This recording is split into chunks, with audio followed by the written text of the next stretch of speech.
I stay sitting, can you hear me at the back? You're all okay? Not very well. Not very well. All right, in that case I'll stand.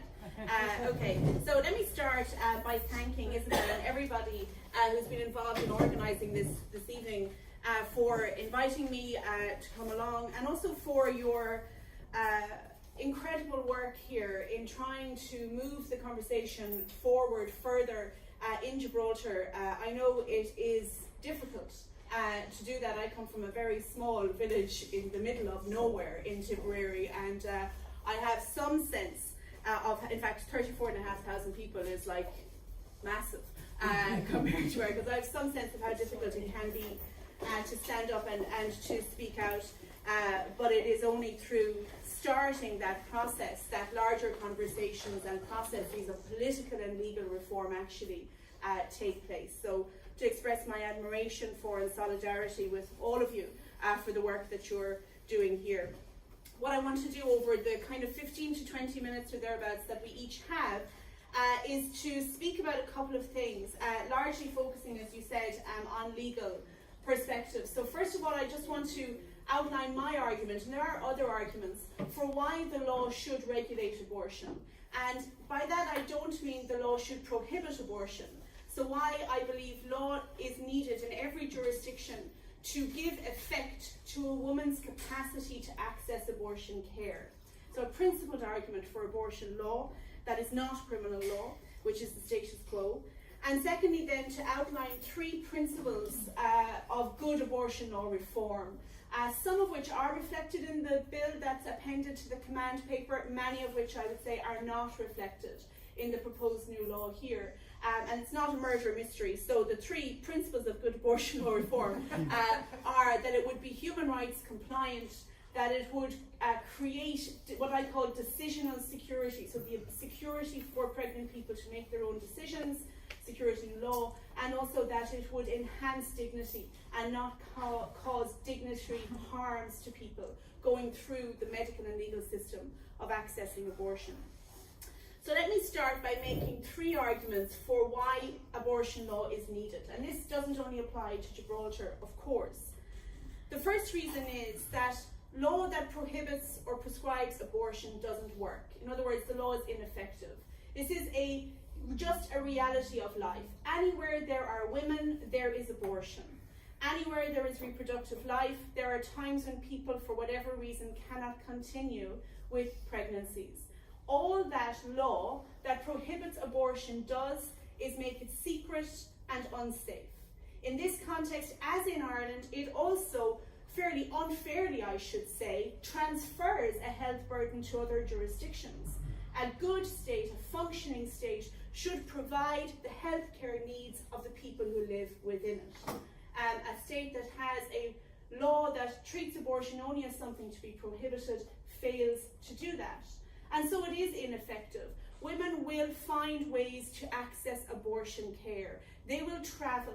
They will import pills from reputable providers like Women on Web or Women Help Women, and they will manage their own abortions in their homes. And they will harm themselves to try to bring their pregnancies to an end. This is universal. This is something that governments and laws cannot ignore. So if any law is to fulfill its function, it needs to reckon with the realities of life. And abortion law is needed to reckon with the realities of reproductive life. The second reason is that having a law that treats abortion as something to be prohibited or controlled creates perverse effects, not least for medical providers. So it makes it very difficult for doctors, nurses, midwives, and other medics to actually carry out their medical practice in a manner that is ethical and effective. We talk a lot about the right to conscientiously object to the provision of abortion care, but there is also a right, well, maybe not a right in the conventional sense, but there is also a principle of conscientious provision of abortion care. When the law makes abortion a criminal offence for doctors in practically every situation, it forces doctors to turn away patients who need their care. And that is unethical, and it places doctors under exceptionally difficult conditions. and indeed midwives and nurses and counsellors and others who are providing healthcare. The third reason, which is potentially a little bit more controversial, but in any case reflects my view, that when it comes to something in respect of which moral and ethical consensus is not possible, such as abortion, the role of law is to support decision making and maximise agency. It is not to make hard decisions for us. We are able to make hard decisions for ourselves. We do it every single day. So, in the absence of a law that regulates abortion, by which I mean creates a system through which abortion care can be provided with clarity, certainty and security, you have a law that is ineffective, perverse and diminishes pregnant people and indeed medical practice. And therefore abortion law reform is needed. How then do we go about making abortion law? So what are the principles that should underpin it? The first principle, as I said, is that it should be human rights compliant. Now, people may say, and they would be right, that there is no international human rights law to access abortion. True, there's no general right to abortion. But there are protected international human rights laws that are undermined and violated if you can't access abortion. So if, for example, and this was an Irish case, Mellet against Ireland, a person has a pregnancy that is not viable because of a fatal diagnosis for the fetus and must continue with that pregnancy, their right to be free from torture, inhuman and degrading treatment and punishment is violated by the prohibition on torture.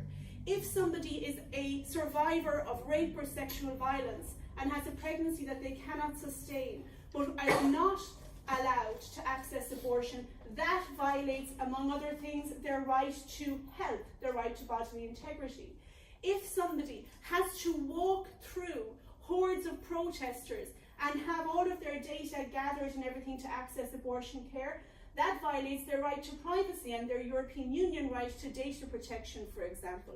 So maybe there isn't a right to abortion, but the absence of access to abortion undermines established human rights. And there is a lot of jurisprudence from all the human rights bodies all over the world that establishes that. It's not a controversial proposition, it's a matter of law. So we need a law that actually recognises that and gives effect to it. And one thing I'd say about a proposed law that is based on a law passed in 1967 is that it is based on principles of legal design that come from a time when those international human rights principles were not developed in the way that they are now. It does not reflect human rights law as it now exists. And I think that's a real challenge. The other way in which a law needs to be human rights compliant is that remedies need to be available for the denial of care. So if, for example, you put in place a law where abortion is available even on grounds up to, say, 12 weeks, which is one of the proposals here, and because of conscientious objections or delays in the system or whatever, it's 12 weeks and 3 days before somebody certifies that the grounds are present, so there is an adequate risk to your health, for example, to allow you to access abortion. You can't access that abortion because you passed the time limit, but within the time limit you had a legal right to access abortion care. Now, is there any remedy for that? A law that is rights compliant would have in place a process to make sure that there are remedies for wrongful denial of legally permitted abortion care.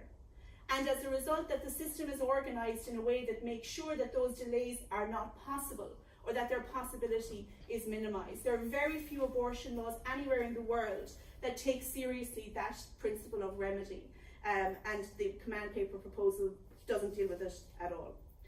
The second principle for the design of good abortion law is that there would be decisional security. What I mean by this is that the law would make it very clear when abortion is permitted, when it is not permitted, how you can access the abortion, what happens if you're denied abortion, so that there is legal certainty within which pregnant people can make a decision about whether or not they want to engage with this legal regime.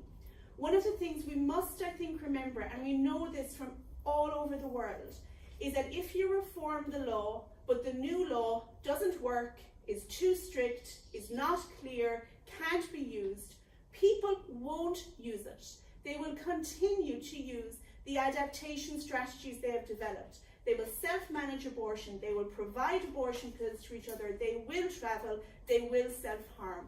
Why would women subject themselves to demeaning laws that don't actually tell them what they are and are not entitled to access in any particular situation?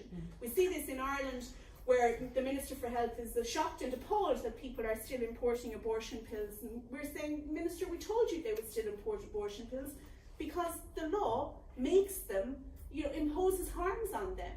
So why wouldn't they do the thing that they have learned to do over 35 years of prohibition? So, if you really want to bring people back into the health system and back into the legal system, you have to make sure that the law really works. Otherwise, women will continue to exercise their agency in other ways. The other part of decisional security, which relates to that, is that the law has to make sure that the relevant decisions are made by pregnant people and not by doctors. So the 1967 Act in England and Wales and the proposed new law here makes doctors the decision makers. Is there a sufficient risk to health, for example, for someone to qualify for abortion care? So we have no period of time in which the only relevant decision maker is the pregnant person. And indeed, under the proposed new law, if a pregnant person makes decisions and follows through with them by, for example, importing abortion pills and taking them, she is committing a serious criminal offence. And so the third element of decisional security is complete decriminalisation for pregnant people at all stages of pregnancy. When you maintain criminalisation of pregnant people, you make it more difficult, more dangerous, and more unlikely that people will actually engage with the system if any complications arise, should they undertake other forms of ending their pregnancies. The third principle then, very quickly, is that the law needs to maximise dignity or respect the dignity of pregnant people. And this means mostly thinking about how the law will actually work in real life.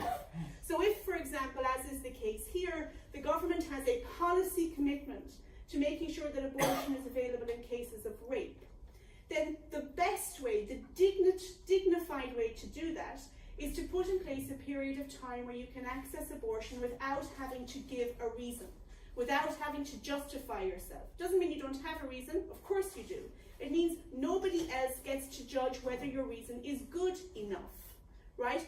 Because under the current proposals where you'd access it under a health ground, a pregnant person will have to tell 2 doctors that she has been raped, right?